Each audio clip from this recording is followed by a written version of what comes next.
আমি সুস্মিতা। আশা করি সকলেই ভালো আছেন। সকাল এখন 6:30। আমরা দুজন বেরিয়ে পড়েছি গঙ্গার জল নিতে।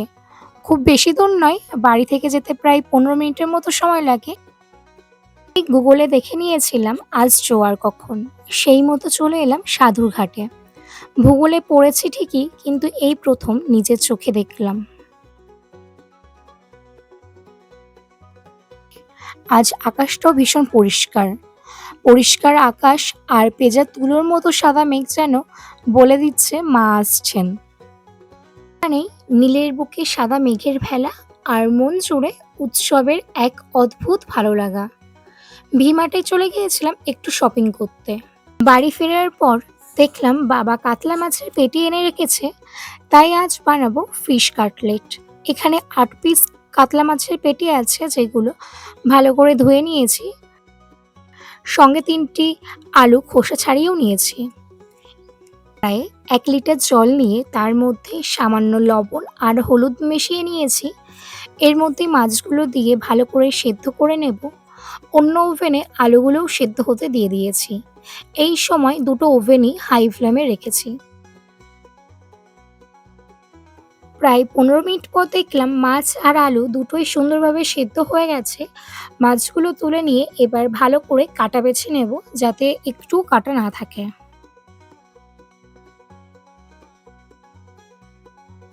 আলুগুলোও ভালো করে মেখে নিয়েছি। প্যানে সামান্য সর্ষের তেল দিয়ে ভালো করে গরম করে নেব। তেল গরম হলে এর মধ্যে কুচানো পেঁয়াজ দিয়ে বাদামি রং আসা পর্যন্ত ভেজে নেব।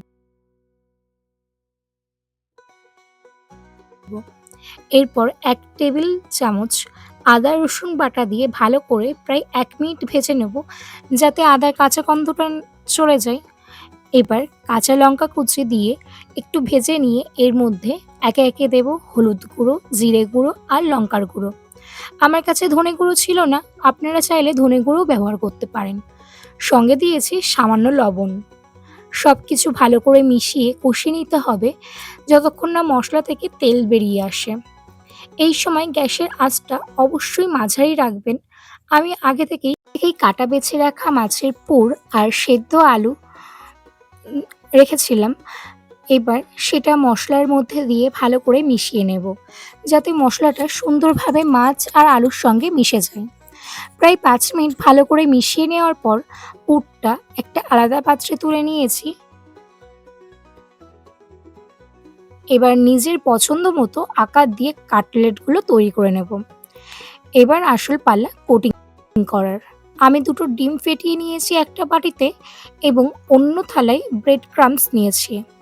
এবার তৈরি করা মাছের কাটলেটগুলো প্রথমে ডিমের গোলায় ডুবিয়ে ব্রেড ক্রাম্বসে ভালো করে মাখিয়ে নিয়েছি। আবার ডিমের গোলায় ডুবিয়ে ব্রেড ক্রাম্বসে মাখিয়ে নিয়েছি, অর্থাৎ আমি ডাবল কোটিং করেছি। কোটিং করা হয়ে গেলে কিছুক্ষণ ফ্রিজে রেখে দিয়েছি। প্রায় 10 মিনিট পর সেগুলো আবার বের করে নিয়েছি। এবার কড়াইয়ে বেশ কিছুটা সাদা তেল দিয়ে ভালো করে গরম করে নেব। তেল গরম হয়ে গেলে একে একে কাটলেটগুলো দিয়ে ভেজে নেব। আমি এই সময় লো থেকে মিডিয়াম ফ্লেমে রেখেছি, যাতে কাটলেটগুলো ভেতর পর্যন্ত ভালোভাবে ফ্রাই হয় এবং বাইরে সুন্দর একটা গোল্ডেন কালার আসে। গোল্ডেন কালার হয়ে গেলে তুলে নেবেন। অবশ্যই বেশি আঁচে ভাজবেন না, তাহলে বেশি লাল হয়ে গেলেও ভেতরটা ঠিকমতো হবে না। এইভাবে 2 ব্যাচের সবগুলো ফিশ কাটলেট ভেজে নিয়েছি।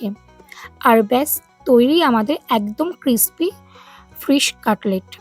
অনুষ্ঠান বাড়ি বা রেস্টুরেন্টে যেমন পারফেক্ট শেপের কাটলেট হয়, আমি সেরকম শেপ করিনি। বাড়িতে খাওয়ার জন্য যেমন ভালো লাগে সেইভাবেই বানিয়েছি। দাঁড়ান, এবার একটু টেস্ট করে দেখি।